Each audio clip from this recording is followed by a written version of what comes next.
Hello, everybody. Welcome to SportsSkope. I'm your host, Robert Butler, on the most influential sports show in the country on this April 5th day of 2022. We are finally officially into spring. The tournament's over. We'll talk about, going to start off my show with that, but I'm also going to let you know Devontae Parker. There's a little bit more to that. And people finally calling out LeBron to a point I've never expected. The Giannis versus LeBron argument is starting to heat up. I'm on the Giannis side of things. Also, Adam Scheffner, he got $9 million contract. I mean, you guys won't believe what I'll talk about that here in a little bit as well. Bobby Wagner, rich get richer with the LA Rams. Tiger Woods playing. There's so many stories. I think I'm probably not going to get to them all within this 45 minutes to an hour. But let's get started, okay? All right. The Final Four. Now, I'll tell you this. I did not watch all of last night's game. This kills me with primetime TV for us working folks here, okay? 8:30. 8:29, 8:27, 8:30 Central Time, which is 9:30 in the East. I heard this went almost to midnight out on the East Coast. And I went to bed at halftime last night of the game. North Carolina versus Kansas. And I went to bed, 15-point lead, thinking it's over with. Won a little bit of money on North Carolina over the weekend. Hubert Davis done a really good job there. And I thought they might have ran. One of their bigs got hurt. Carolina's bigs got hurt. Came back, won the game in Duke. And I thought, you know what? That was a really emotional game. And then you have 48 hours to play a team that kind of ran through Villanova like a hot knife through butter. So I took Carolina I took Kansas minus the points. Didn't win anything on that because it was a 4-point spread. They won by 3. But it was the greatest comeback in history, points-wise, 16 in national championship history, according to the AP. Now, really impressive run by Herbert Davis, first-year head coach there as an 8 seed. I will say this. They beat Baylor, beat Duke. Duke was a 2 seed. Baylor was a 1. Remind you, folks, UCLA was a 4. They had over a 20-point lead on Baylor. I was listening to that the first weekend, driving and making some errands on that Saturday. And I'll tell you, that was a real impressive. If it wasn't for a bad call, a flagrant 2, got the player from Carolina kicked out of that game, they would have blown out Baylor. So go through all these really big, should have won last night, but they simply ran out of gas. Now, Hubert Davis, now here's what you're not going to hear everywhere else. This is what you see this a lot with coaches taking over for legendary coaches and the team super exceeding the first year or two. And I see this with Herbert Davis. They were an 8 seed, and then they went all the way. And this is his first year taking over for Roy Williams. It's 5-1, and they beat a 15-point lead, halftime lead. This reminds me, and I mentioned this before, when you got a guy like a Davis take over, that new voice, there's an initial surge. Do you guys remember Mike Davis? Mike Davis, ironically, I don't think there's any relation. He took over for Bob Knight. Bob Knight, controversial, fired for Indiana back in 2000. Hitting the student. I don't know. Bob Knight doing Bob Knight things, right? So 2 years later, he takes these guys with still Bob Knight's players all the way to the national championship. Just a few short years later, Davis was fired. And you see that Larry Coker with Miami for under Butch Davis. Now that's in football. Wade Phillips, I'll talk about this. Wade Phillips for Bill Parcells, NFL. That's also football. But you'll see that new voice come in, but you still have a lot of the culture left over from the other coach, but this coach adds another pizzazz, and it kind of falls apart. Now, that being said, this may be an outlier. They may go and run with it. Sometimes the interim coach does well. I mentioned that with Bruce Arians taking over for the Colts and getting a job somewhere else for that coach. Remember, that coach had cancer. So it can happen, but more often than not, that it really doesn't work out. That being said, one of the most impressive runs I've ever seen, even if it was with Roy Williams players. On the other side, Kansas. Nobody's going to tell you this, but I'm telling you this, okay? I'm telling you what the powers to be were likely thinking coming into this tournament about Kansas and Bill Self.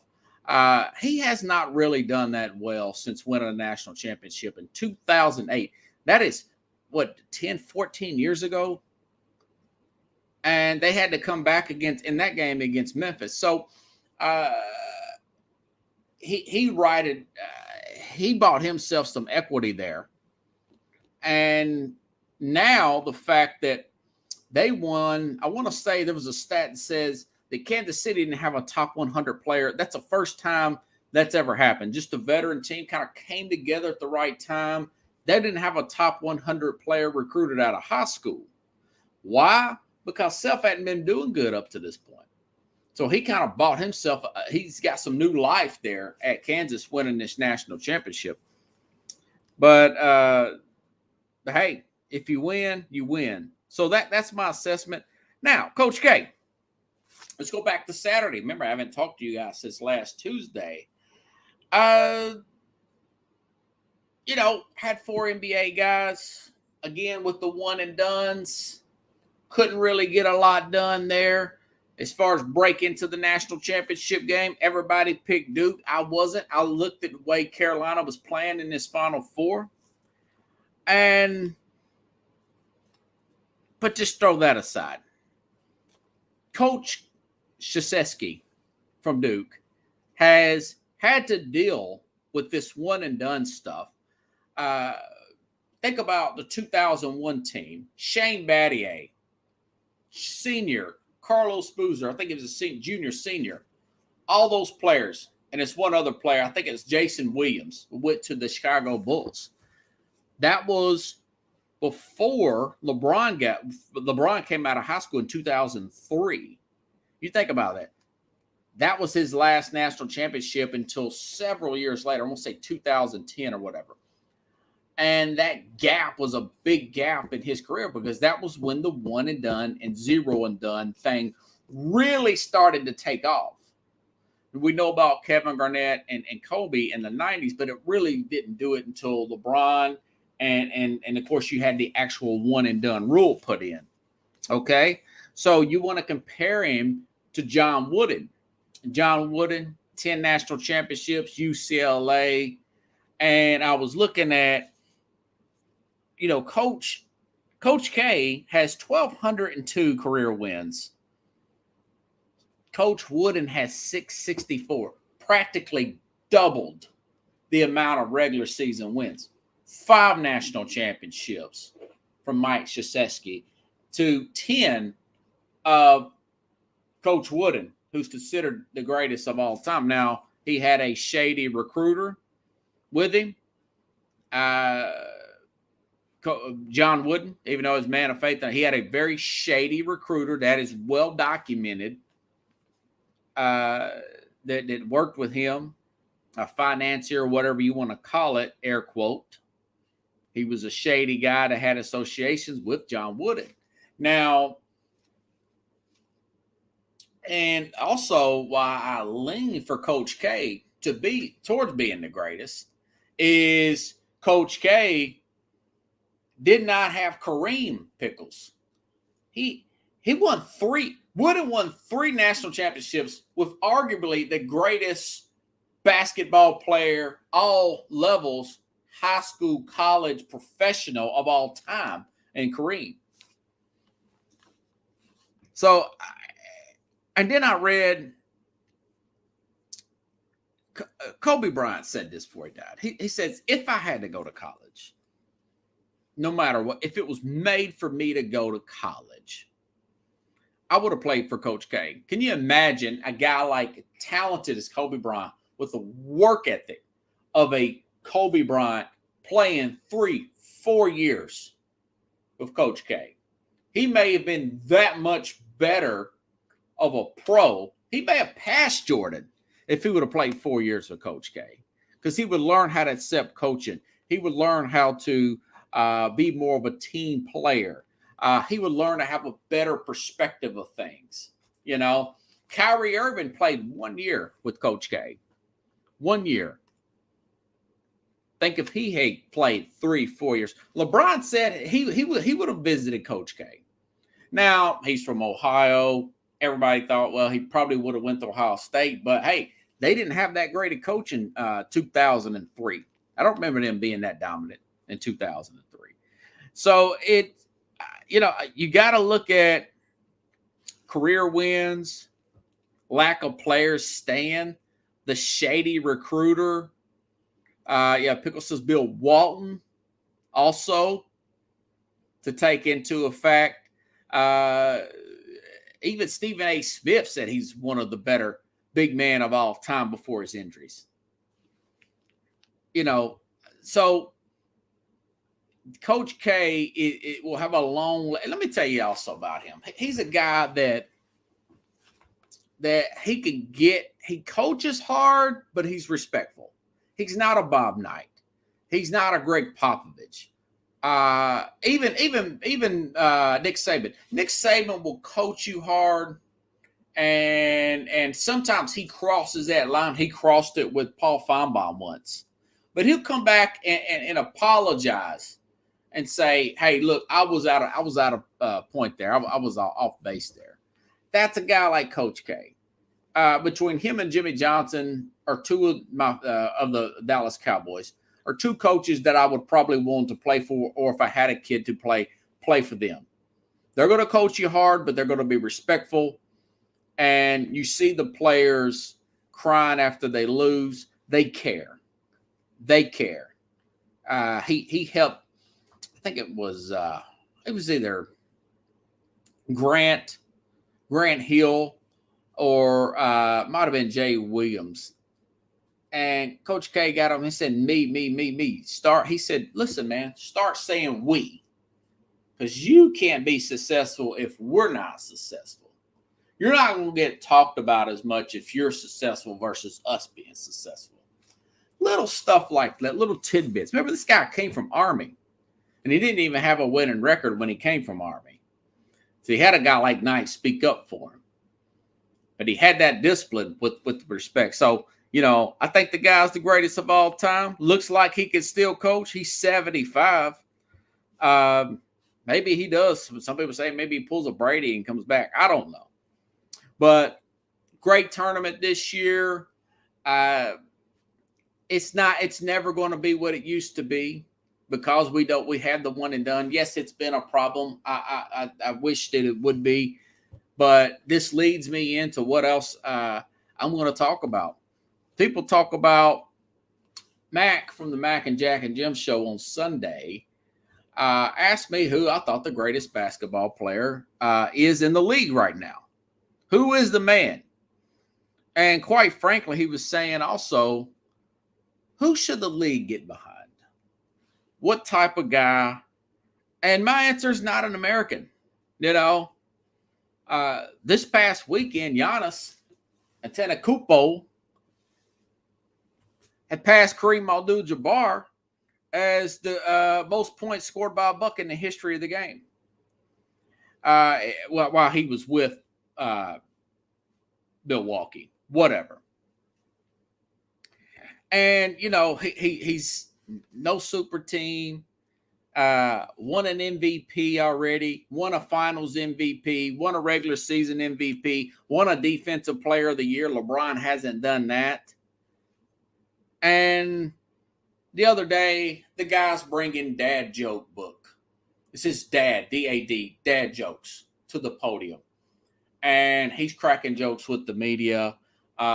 He's not a vindictive player, not a passive aggressive, backstabbing player like who I'm about to get to here in a minute.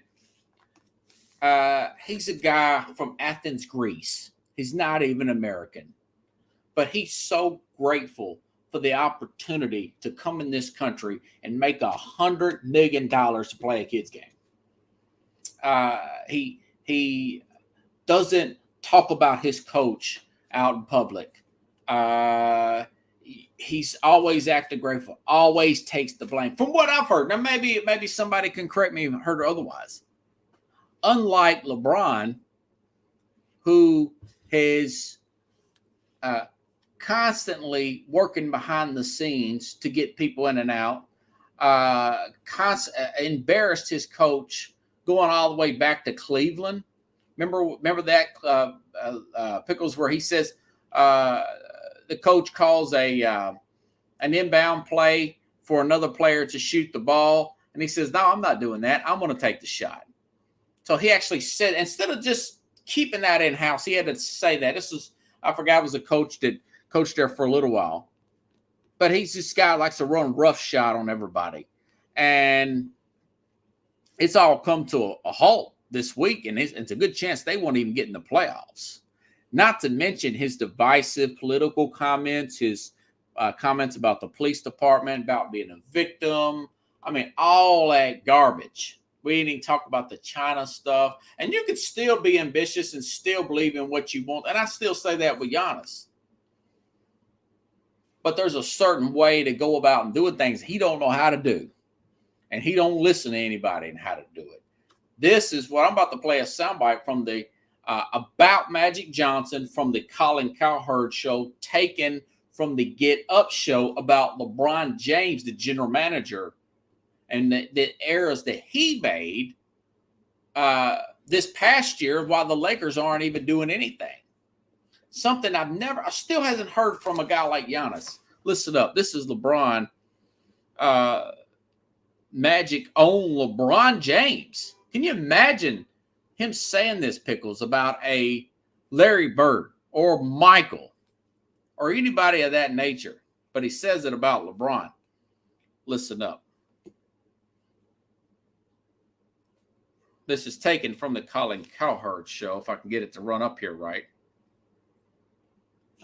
The blame that he's got to take is the fact that DeRozan ended up in Chicago and not with the Lakers. DeRozan wanted to play for the Lakers, and when I got the call from his agent, I called the Lakers, said, hey, he wants to come home, and DeRozan could have been a Laker instead of a Bull.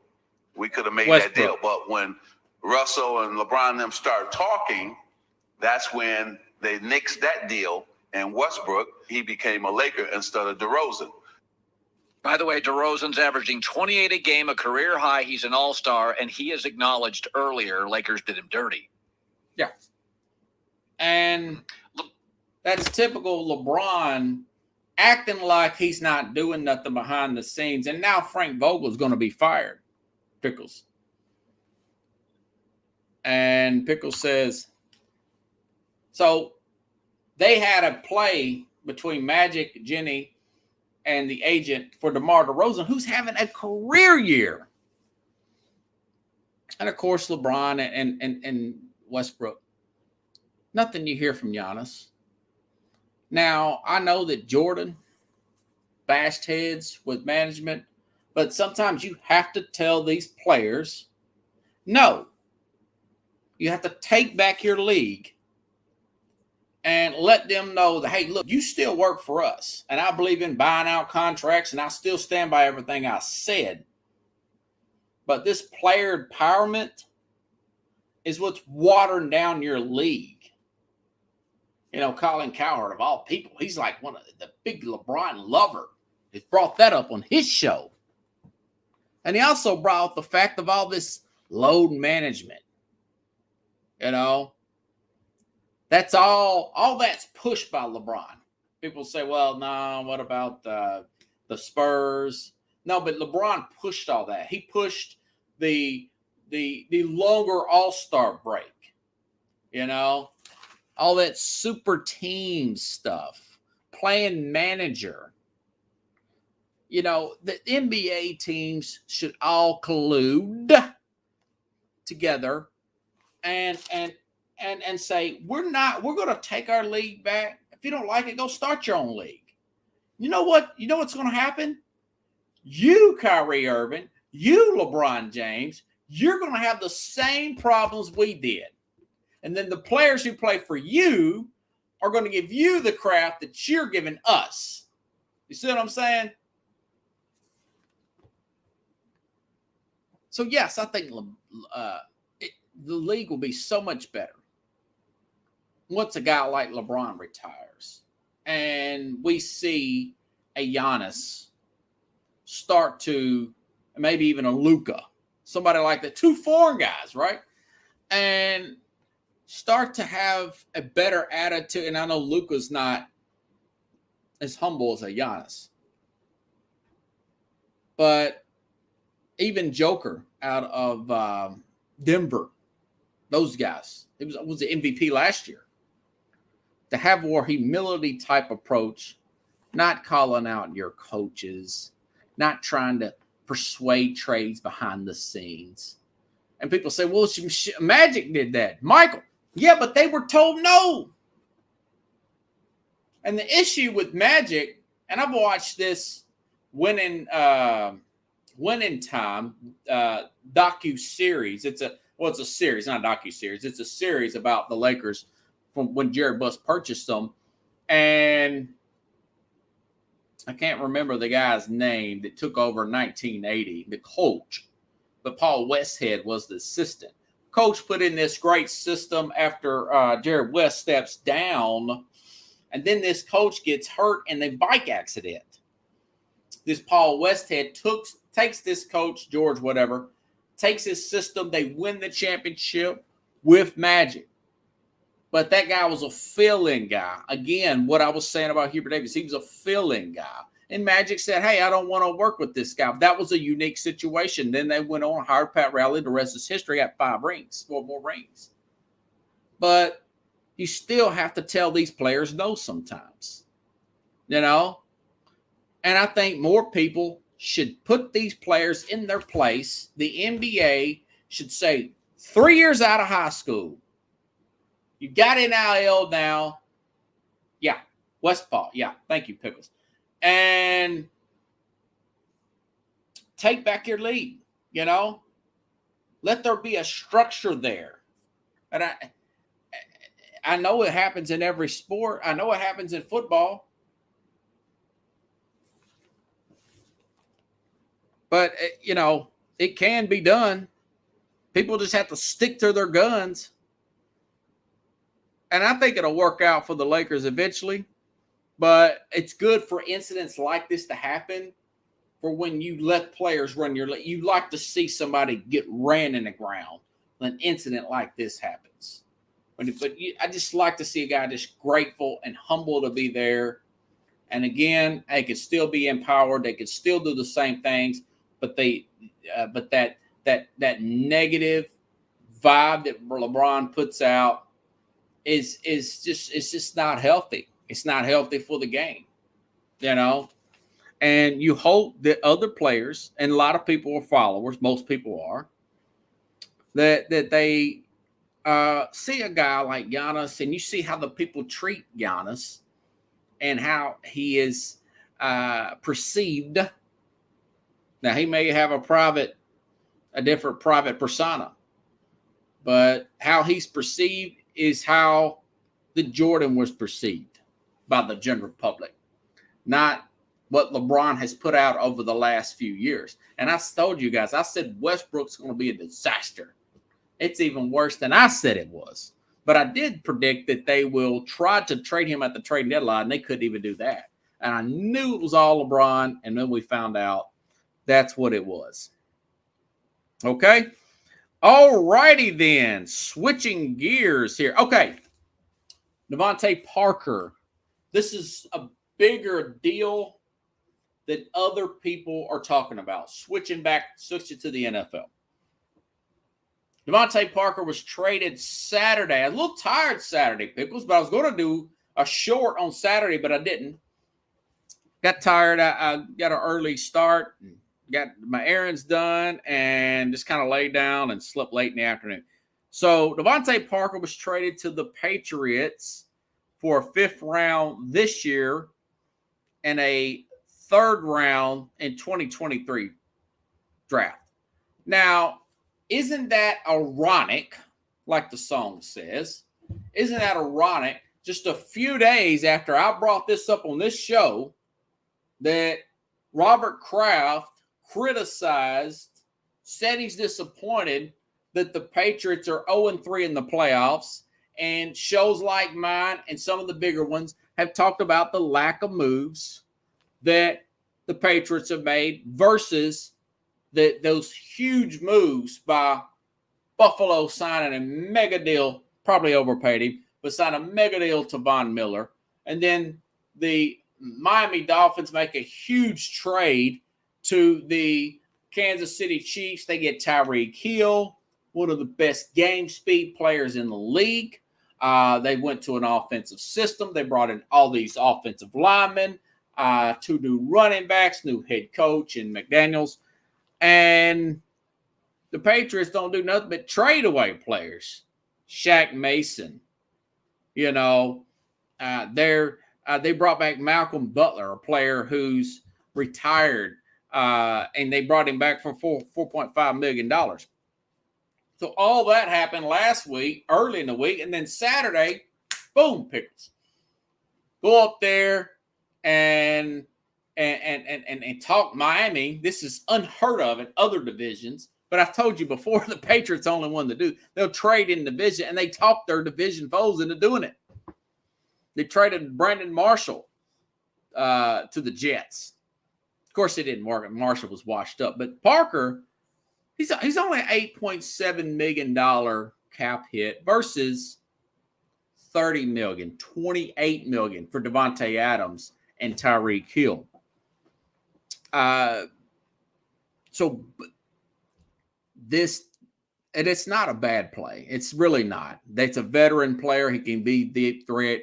He's a 2 or 3. He's not a 1, Devontae Parker. He's not a number 1 receiver. But if you compare him to the $30 million for the top end guys, that 28's a good number. And I still don't think it's going to be enough. And I was looking at their opponents, Pickles, for next year. And Kraft, like I said a week ago, I don't know if Kraft may get this ego trip thinking it was about him and the management he put together and Brady, and he freaks out and fires Bill Belichick. I think that's insane in the membrane. But I'll tell you this, they have a rough schedule next year.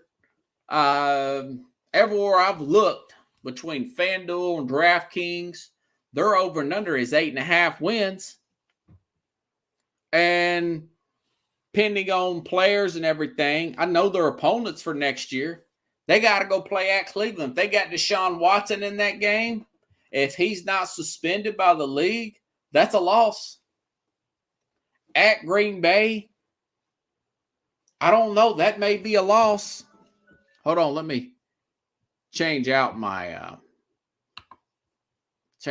time here. Yeah, so they can play at Green Bay, at Miami. I think they're looking at possibly being swept by Miami again. Now I got them beating Minnesota. I got them sweeping the Jets. I got them beating Baltimore because I think Belichick's got Lamar Jackson figured out. But they got to play Cincinnati. Cincinnati's a better team right now. I got to beat Chicago, young quarterback. They play the Jets, the Lions. Jets again. I got them beating Pittsburgh. But then they got to play at Arizona. Not sure. Depends on when they play. At Vegas with this former coach there, Josh McDaniels. Last time McDaniels played Belichick, he beat him. His assistants match up pretty well, Mike Vrabel included. Then they got the Colts. Colts beat them last year. I got them at 8 wins, maybe 9. Maybe 9. That's not enough to get in the play. They're behind Buffalo. They're probably going to be behind Miami. So but that being said, if Kraft is patient, which I hope he is, again, their cap goes up to like 80 million next year and over 100 in 2024. Well over 100. It's like 120. And those 2 years, if they, and I think they will, I think they will.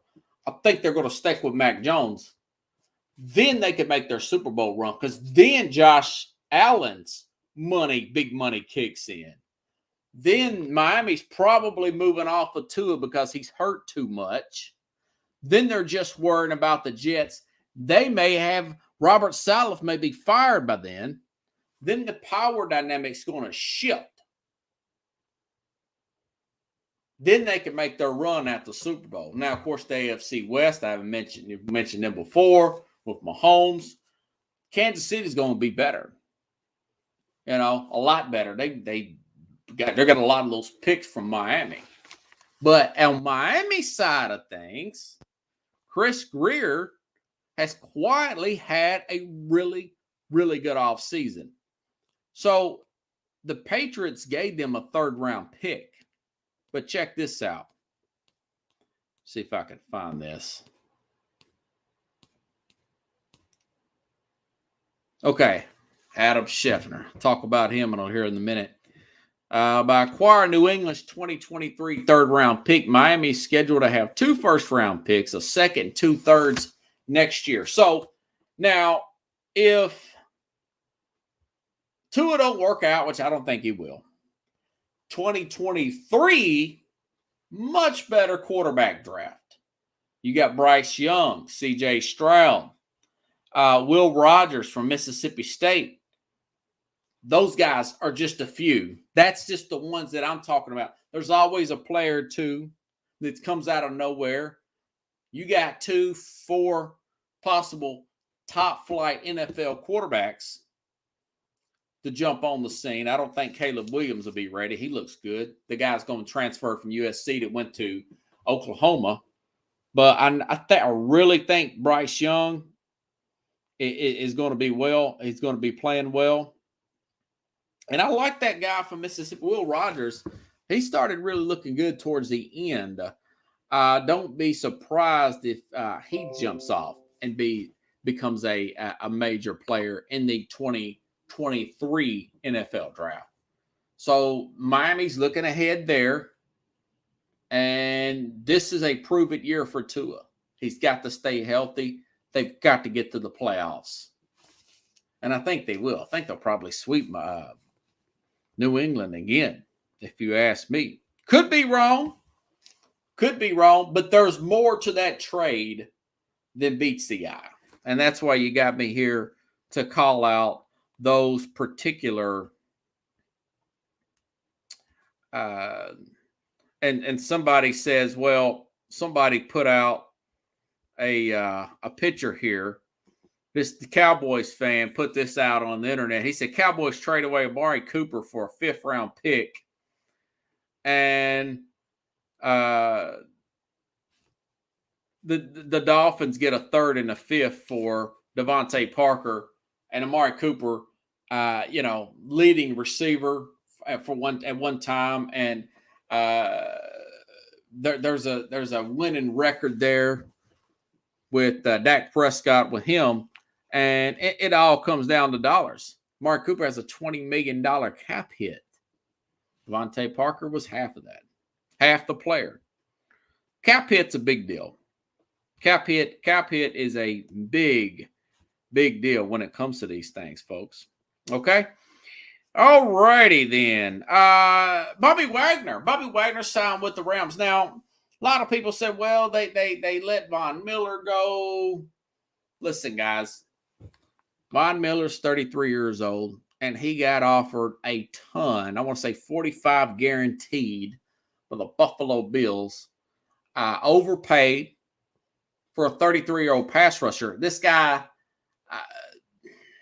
good, maybe 1 year, maybe two, and then after that, Buffalo's gonna eat a lot of that dead money. But Buffalo's thing is, we're gonna try to win this year. We're gonna try to win this year the way the Rams did last year. And Bobby Wagner, going back to the Rams situation, now he's 31 years old. Big difference from 31 to 33. $10 million a year. And he's playing behind Aaron Donald, 30-year-old Aaron Donald. Aaron Donald will be 31 in May. Aaron Donald's also, the defensive tackle, has put his house on up for sale. $6.2 million California home for sale this year. Maybe he's still contemplating retirement. I know he's got a $120 million extension out there. My guess is he's going to sell that home. He's going to play a year or two on this contract and probably walk away. That being said, Aaron Donald, like I mentioned on the Mac and Jack show the other day at Jim Jeffcoat, when you get a linebacker as good as Bobby Wagner has played, playing behind an all-pro like a Aaron Donald, that is a Ray Lewis, Haloti Ngata type of situation. That will add on years to your career. And this guy Bobby Wagner could win Defensive Player of the Year. That's how good that can work out if Aaron Donald don't retire. And if you look at the Rams, they've got their front, middle, and back covered for the first time since their defense may be better this year. Now, their offense might not be enough. They're still got to replace Wentworth. But, a lot of people were irritated, the rich getting richer, blah, blah, blah. And talent, success, and the Rams are successful. I call balls and strikes. I don't discriminate. I don't hold grudges. I don't have an agenda. I just call it like I see it. They ran what their gambles have paid off,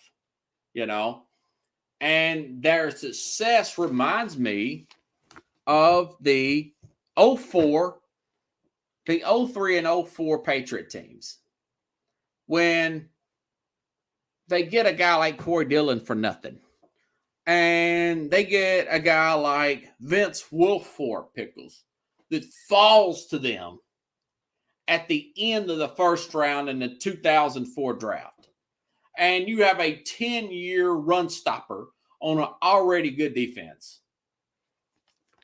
And that's the same thing with this team with Sean McVay, Les Snead, very good general manager.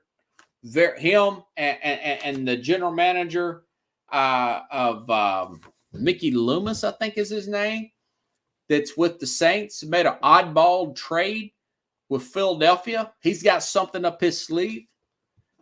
That winning culture and the success attracts talent. It attracts talent at a cheaper rate than it would be everywhere else, even with those high taxes in California. McVay, again, this guy, I think he played college football. His dad was a player.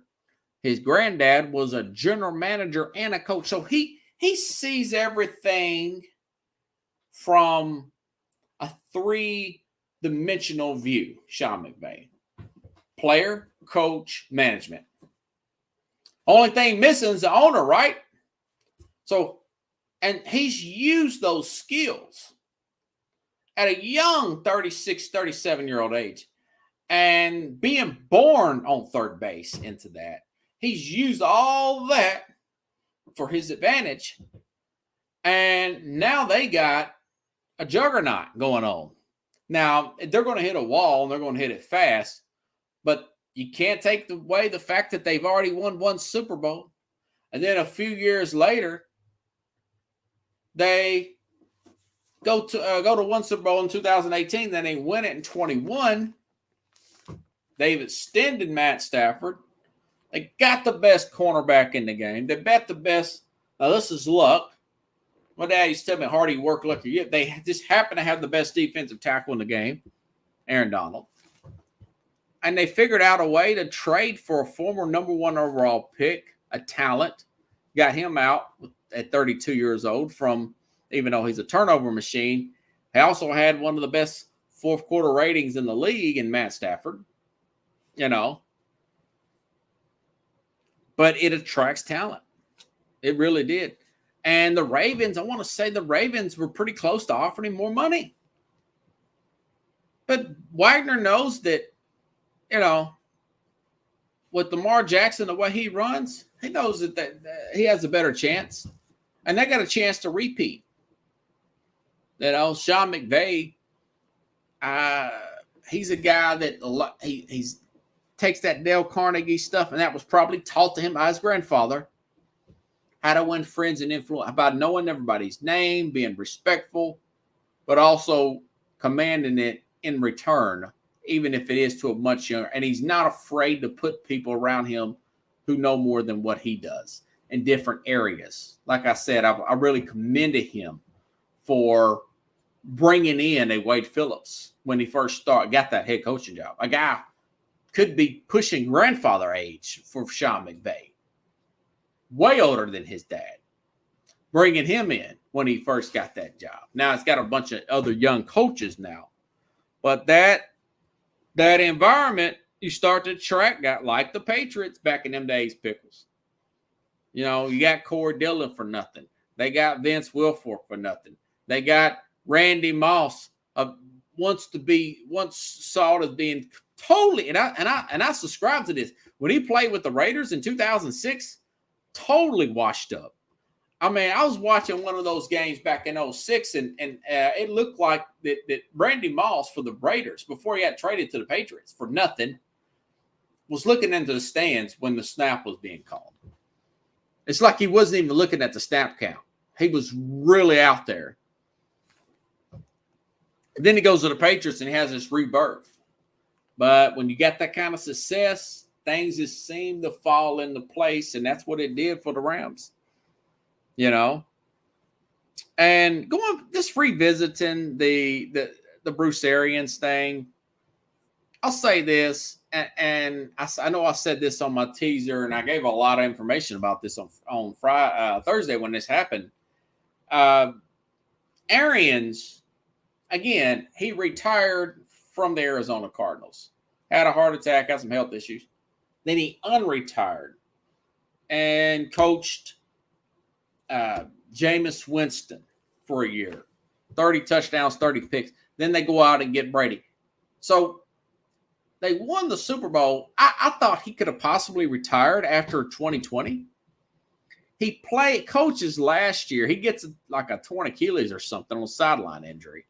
And then he, then he eventually retires. But this thing about, him and Brady, now that's probably legit. But, Peter King put out an article, and Colin Cowherd brought this. I want to give him credit for that.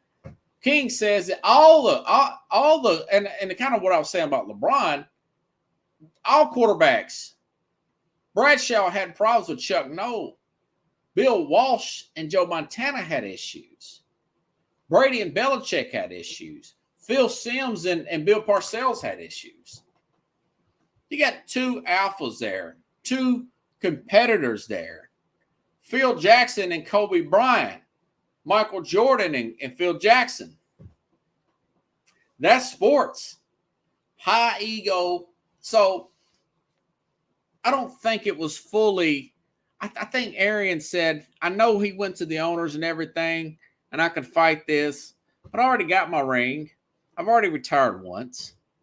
And I do think that, him going to the front office job, I think that's probably garbage. But, he probably could have dealt with it, because he dealt with it in 2020 when he told Tom, he said, do it your way then. Because we could see you're turning the ball over too much with my scheme.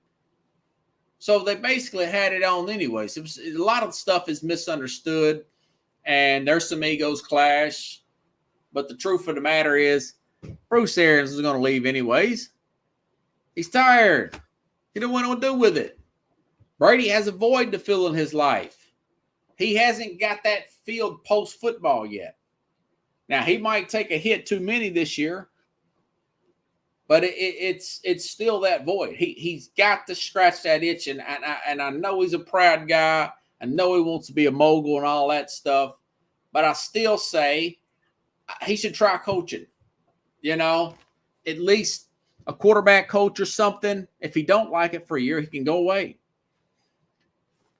I was afraid he's going to coach one. He's going to play 1 year too many, and it's just not going to work out. But we shall see. We shall see, my friends. Okay. And other news: Tiger Woods, switching gears here to golf, says he's going to play after his 2021 February 23rd of last year gets in that car wreck. And I was one of the only few people I said, if this guy has to have his leg amputated, and later Tiger said that he was going to have his potentially on the table to have his leg amputated in that car accident. It was so bad. If you guys don't remember, he flipped over an SUV off an embankment in California somewhere, 7-something in the morning local time. He was speeding, but he was never charged with it, which I don't know why. And a miracle that he even made it. Lucky to be alive. He was knocked unconscious during this accident.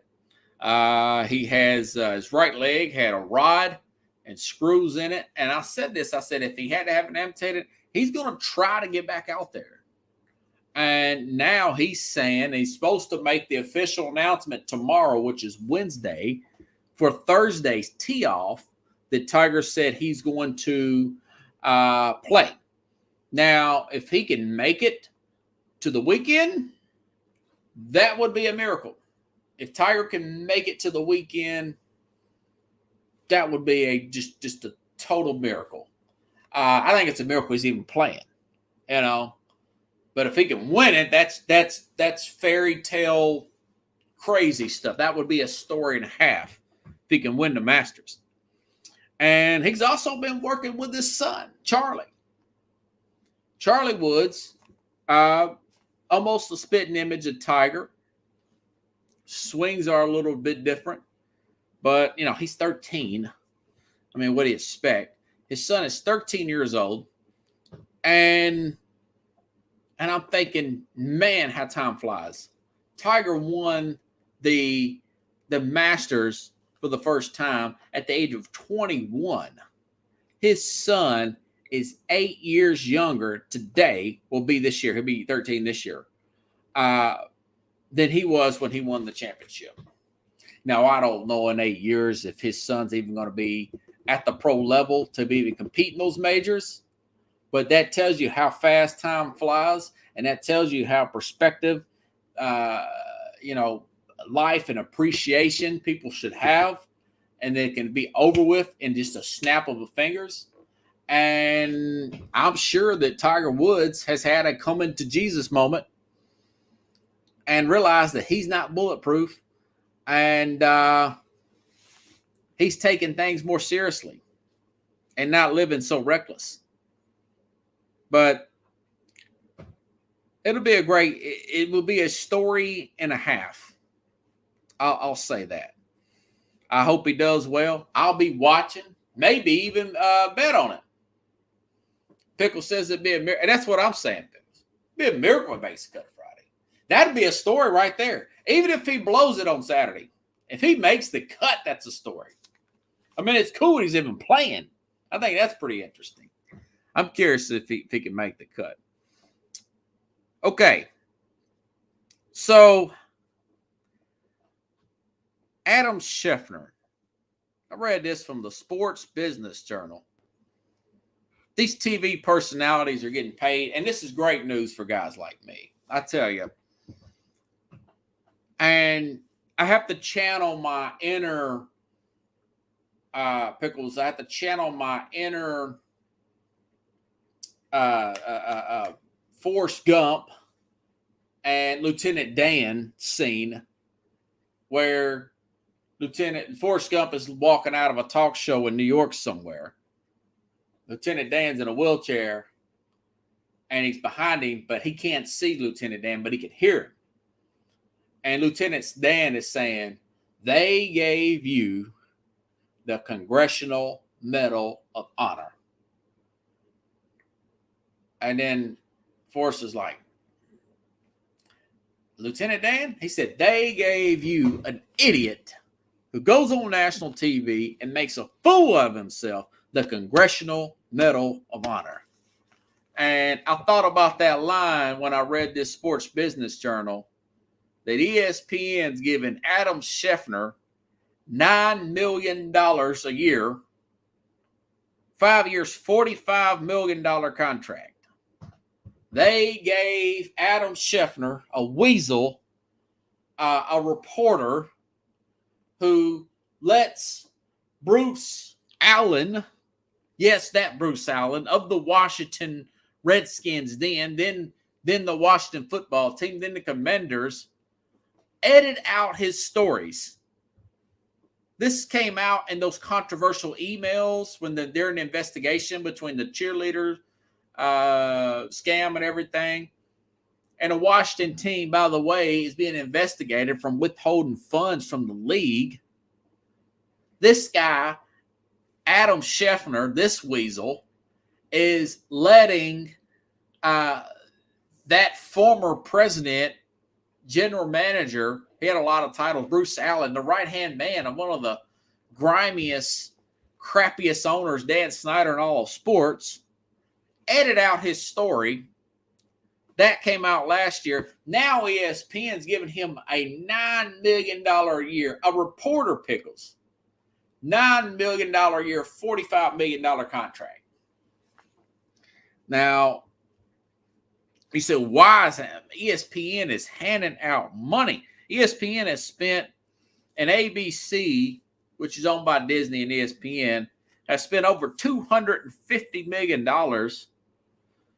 bringing in Joe Buck, Troy Aikman to call Monday Night Football, extend Adrian Wojciechowski, there's their basketball reporter, for a total of $250 million. They're paying Troy Aikman $90 million. He made more than that than he's ever made in football. And the reason for all that is because they won those SEC contracts. But that is what I know that is in. That is what I know that is in ink. That ESPN, ABC, they're going to have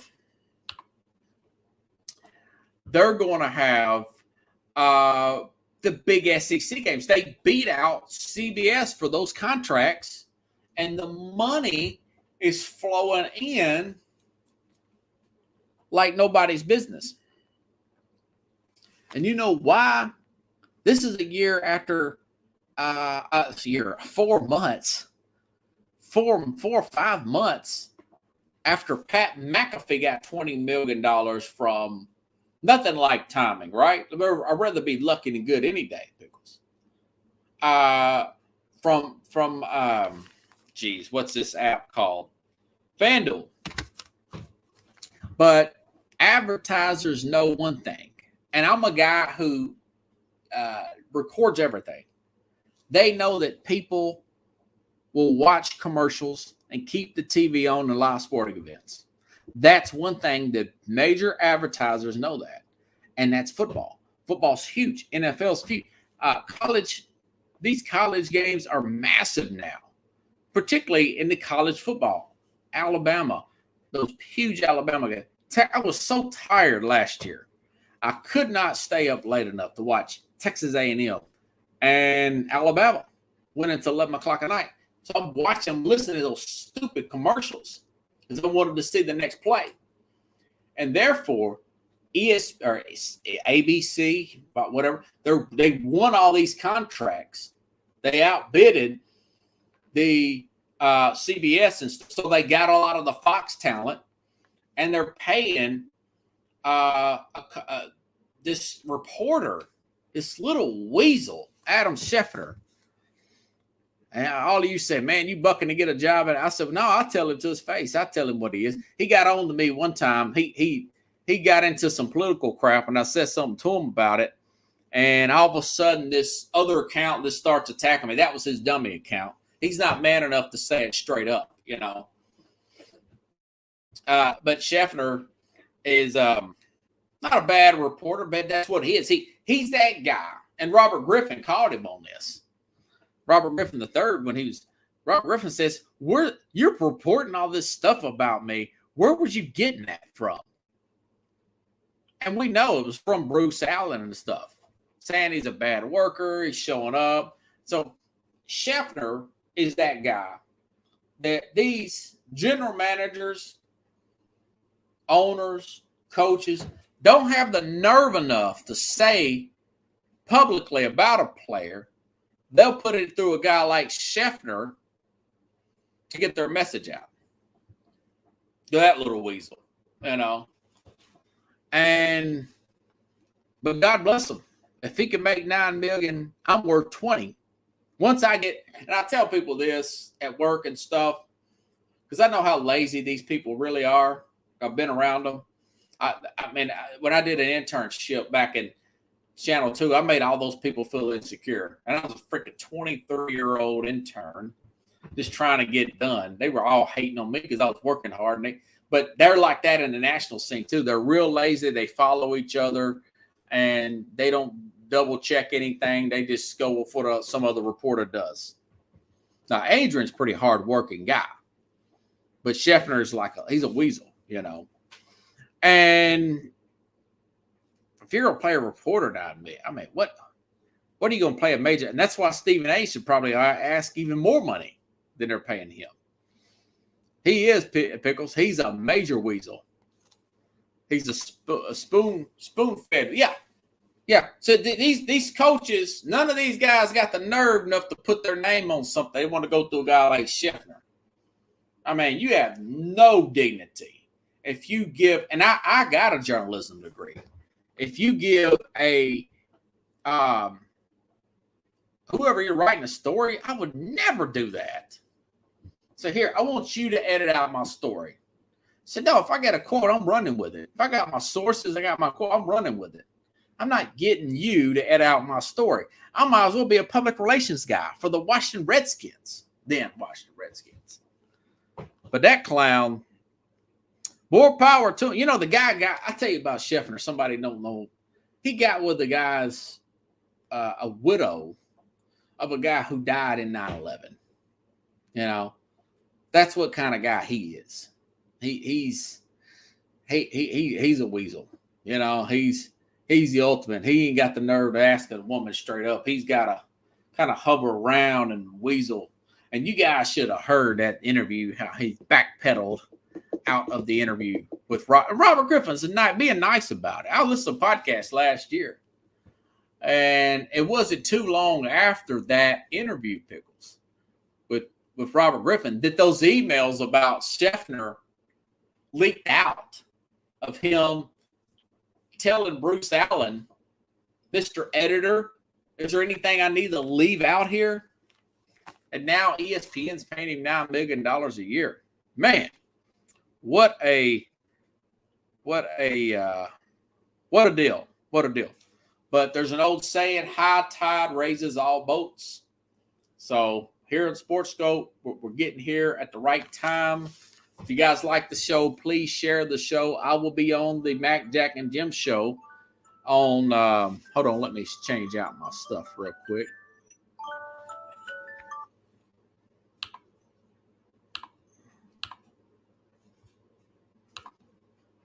I will be on the Mac, Jack, and Jim show on Sunday around 7:30 a.m. Central Time. You can find them on the Northeast Streaming YouTube app. Or if you want to watch a replay, I will post it on my Twitter. I will post it on my Facebook page here.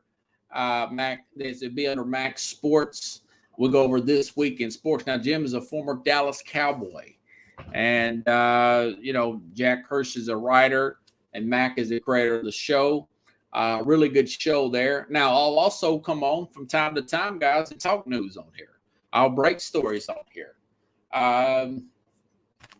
So keep everything, keep your notifications posted. And here in the near future, I'm going to be looking for a job. Because once I get in, they got to pay me more than what they're paying this clown, Adam Schefter. Okay? So that's why I've been pulling back on doing more shows during the week, because I'm trying to make that next step to put SportsSkope on a bigger platform, and I'm just not going to pull any punches. People like Adam Schefter, I'm just going to call them out. And if that costs me a job, so be it, Pickles. So be it. You know? But again, that's cool. I mean, they gave Adrian Wojciechowski $35 million, 90. I mean, Joe Buck, $90 million to not Joe Buck, to Troy Aikman, 75 to Joe Buck. I mean, these guys ain't worth a pinch of this. I told that to a friend of mine, Pickles. He said, I said, what do you think they're paying Shell? He said, $85,000. I said, no, $9 million. Add a few zeros. So anyways, have a good night, everybody. I will see you otherwise next Tuesday around 9 p.m. Central, give or take 10 minutes. Preferably if I can get up here at 8:45, I will, like I did today, because I have a big show. We're over an hour. So have a good night, everybody. I'll see you next time here on SportsSkope.